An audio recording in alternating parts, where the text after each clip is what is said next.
कल्याणपुर के चिकनीपाड़ा इलाके में सप्तशृंगी इमारत का स्लैब गिरने से बड़ा हादसा हुआ था, जिसमें 6 लोगों की मौत हो गई थी और 6 अन्य घायल हो गए। घायलों में से एक को जब इलाज के लिए एक निजी अस्पताल लाया गया तो अस्पताल ने पहले दस्तखत और डिपॉजिट की मांग करते हुए इलाज करने से इनकार कर दिया। इस चौंकाने वाली घटना को लेकर कांग्रेस जिलाध्यक्ष सचिन पोटे ने केडीएमसी आयुक्त अभिनव गोयल से शिकायत की और संबंधित अस्पताल पर कार्रवाई की मांग की है। काल ज्यावेळेस चिकनीपाडा इथे सप्तशृंगी बिल्डिंग ही यांचा स्लॅब कोसळून जी दुर्दैवी घटना घडली त्यावेळेस आम्ही घटनास्थळी पोहोचलो।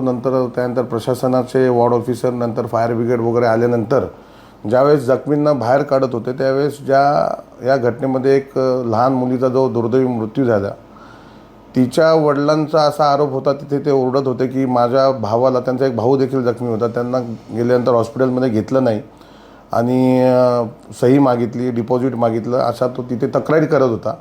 वास्तविक आता आम्ही घटनास्थळी असताना तिथे हॉस्पिटलमध्ये काय घडलं याची कल्पना नाही, पण त्यानंतर माहिती मिळाली की हॉस्पिटलमध्ये ॲडमिट करून घेतलं।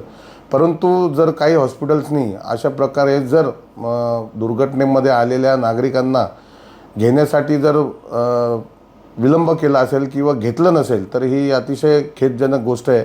मला असं वाटतं या संदर्भात महानगरपालिकेच्या कमिशनरला आम्ही भेटून कल्याणमध्ये किंवा डोंबिवलीमध्ये अशा असणाऱ्या अनेक हॉस्पिटल्स आहेत ज्या अशा प्रकारे दुर्घटनांमध्ये मृत झालेल्या किंवा जखमी झालेल्या नागरिकांना घेण्यास मज्जाव करतात, अशांवर पहिले कारवाई झाली पाहिजे किंवा त्या संदर्भात त्यांना सूचना दिल्या पाहिजेत की अशा ज्या घटना होतील भविष्यामध्ये, अशा दुर्दैवी घटना खरं तर झाल्या नाही पाहिजेत, पण जर झाल्या तर अशा दुर्घटनेमध्ये जखमी झालेल्या नागरिकांना त्वरित काही न विचारता हॉस्पिटलमध्ये ॲडमिट करून घेतलं पाहिजे आणि त्यांच्यावर प्राथमिक उपचार तरी त्यांनी सुरू केले पाहिजे। या संदर्भात काल तुमच्या आयुक्तांसोबत देखील बोलणं झालं होतं। या संदर्भात आयुक्तांशी आम्ही चर्चा केली, त्यामध्ये निलेश शिंदे देखील होते। आयुक्तांना आम्ही असे सूचना केल्या की आपल्या ज्या कल्याण डोंबिवलीच्या हॉस्पिटल्स आहेत, मग रुक्मिणीबाई असेल किंवा शास्त्रीनगर, इथे वेगवेगळ्या ट्रीटमेंट होत नाहीत, ठराविक जे काय ओपीडी असतात त्याच होतात।